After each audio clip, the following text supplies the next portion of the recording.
Dina is kept in the dark about Ellie's immunity to the cordyceps virus in both the game and the show.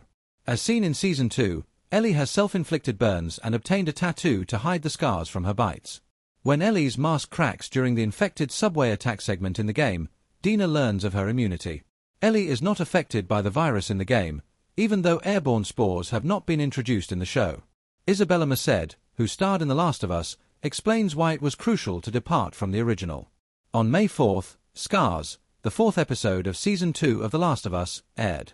Bella Ramsey, Pedro Pascal, Gabriel Luna, and Rutina Wesley from Season 1 return, while new actresses Kaitlyn Dever, Merced, Young Mazzino, and Catherine O'Hara are also included. Merced portrays Dina, a Jackson resident who is Ellie's age. In an attempt to overthrow Abby, Ellie and Dina are traveling to Seattle together as of Episode 4. Merced talks about a departure from the game in an interview with Entertainment Weekly. The way Dina learns that Ellie is immune is altered in Episode 4 of Season 2 of The Last of Us. Merced praises the show's strategy and calls the disclosure more of an intense sequence. As Merced perceives it in the game, Dina doesn't really get to fully process it. See the complete Merced quote below.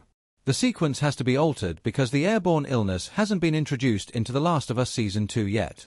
Infected people pursue after Ellie and Dina as they run through a turnstile before reaching safety. Ellie raises her arm to prevent Dina from being bitten as an infected comes toward her.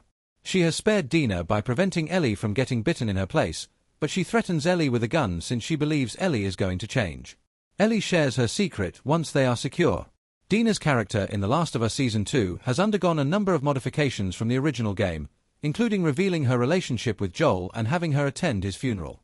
Many of these adjustments ultimately give Dina greater emotional weight, which strengthens the impact of her and Ellie's trip.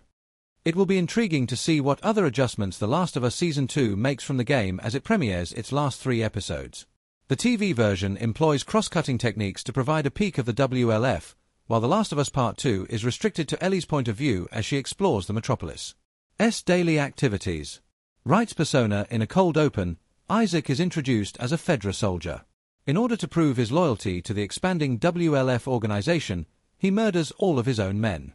Today, he leads the wolves and brutally tortures Seraphites, or Scars, as he refers to them, in order to obtain valuable intelligence in a bloody civil war. How does Isaac relate to Abby, and who is he? The W.L.F. is led by Wright's Isaac. He serves as Abby's commanding officer in Season 2 of The Last of Us. Ellie knew that the majority of the W.L.F. was made up of Abby and her friends. However, it became evident that this is a far larger group than she had expected when she and Dina arrived in Seattle and we witnessed a huge military convoy passing through the city. Isaac is in control of the entire organization, directing units around the city and planning their offensive against the Seraphites, and, more recently, their offensive against Jackson's trespassers. Thank you for viewing, and don't forget to subscribe, like, and share.